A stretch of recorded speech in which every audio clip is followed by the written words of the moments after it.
नमस्कार दोस्तों सोना और चांदी जिन पर भारतीय निवेशक सबसे ज्यादा भरोसा करते हैं, उन्हीं में पिछले कुछ दिनों में एक ऐसा भूचाल आया जिसने बड़े बड़े निवेशकों को भी चौंका दिया। दोस्तों पहले भारी गिरावट, फिर अचानक जबरदस्त उछाल, और अब सवाल ये है कि आखिर सोना चांदी के दामों में चल क्या रहा। क्या ये तेजी टिकेगी या फिर क्या गिरावट आएगी, और आम निवेशक को अब क्या करना चाहिए। दोस्तों आज की इस वीडियो में हम आपको पूरी कहानी शुरू से लेकर अंत तक आसान भाषा में समझाएं, तो इसके लिए वीडियो को अंत तक जरूर देखिए। दोस्तों हालिया तेजी अचानक क्या हुआ।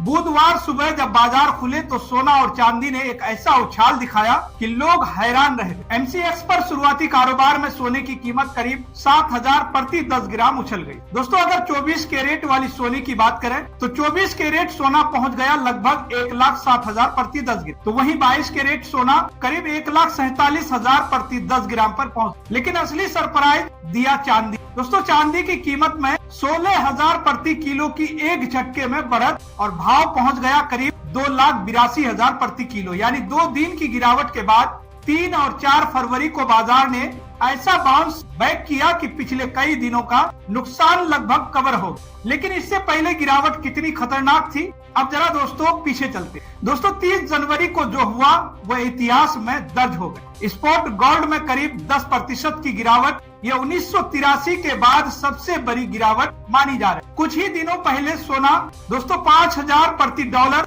ऑन्स के ऐतिहासिक स्तर को छू रहा, वहां से अचानक नीचे आ गए। अब दोस्तों चांदी की हालत तो और भी खराब है। एक ही ट्रेंडिंग सेशन में 27% की गिरावट, ये अब तक की सबसे बड़ी एक दिवसीय गिरावट बन गई। यानी जिसने भी ऊंचाई पर खरीदा था उसे कुछ ही घंटों में बड़ा झटका लग चुका। इतनी बड़ी गिरावट का असली कारण क्या था? अब आते हैं दोस्तों असली वजह। दोस्तों सेबी रजिस्टर्ड कमोडिटी एक्सपर्ट अनुज गुप्ता के मुताबिक इस गिरावट की सबसे बड़ी वजह यह थी कि मार्जिन मनी में बढ़ोतरी। शिकागो मर्केंटाइल एक्सचेंज यानी सीएमसी ने सोने पर मार्जिन 6% से बढ़ाकर 8% कर दिया। वहीं चांदी पर मार्जिन 11% से बढ़ाकर 15% कर दिया। अब समझते हैं दोस्तों कि मार्जिन का मतलब क्या होता है। दोस्तों कमोडिटी मार्केट में जब आप सोना या चांदी खरीदते हैं तो आपको पूरा पैसा तुरंत नहीं देना हो। आप कुल कीमत का एक छोटा हिस्सा सिक्योरिटी के तौर पर जमा करते हैं, जिसे मार्जिन कहते हैं। अब दोस्तों जब एक्सचेंज मार्जिन बढ़ा देता है तो ट्रेडर्स को अचानक ज्यादा पैसा लगाना पड़ता। जिनके पास कैश नहीं होता उन्हें मजबूरी में अपनी पोजीशन बेचनी पड़ती, और जब हजारों ट्रेडर्स एक साथ बेचते हैं तो कीमतें तेजी से नीचे गिरी। यही वजह थी कि सोना और चांदी में इतनी तेज गिरावट आई। अब दोस्तों समझते हैं कि फिर इतनी जबरदस्त तेजी कैसे लो। अब सवाल उठता, अगर गिरावट इतनी भारी थी तो फिर उछाल कैसे आया।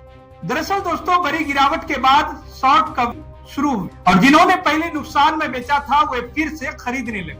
यानी सिर्फ एक दिन में करीब 8,000 से 10,000 की रिकवरी, इसी रिकवरी ने बाजार को फिर से ऊपर धकेल दी।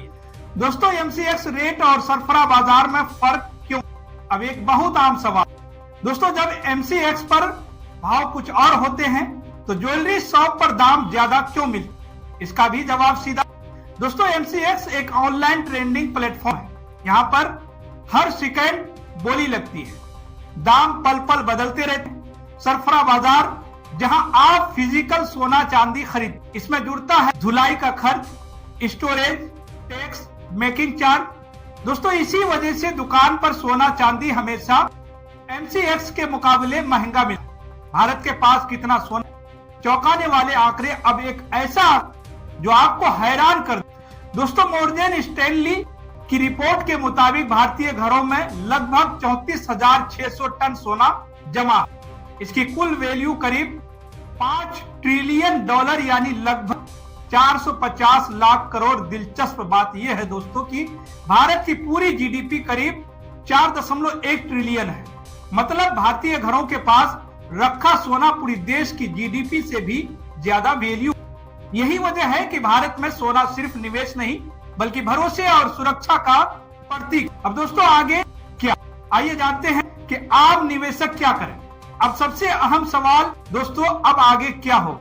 दोस्तों एक्सपर्ट का मानना है कि मार्जिन अभी बढ़ा हुआ है, इसलिए बाजार में वोलेटिलिटी बनी रहेगी। ऊंचे दामों पर तेज उतार चढ़ाव देखने को मिल सकता है। अगर आप निवेशक हैं तो जल्दबाजी में खरीद या बिक्री न करें।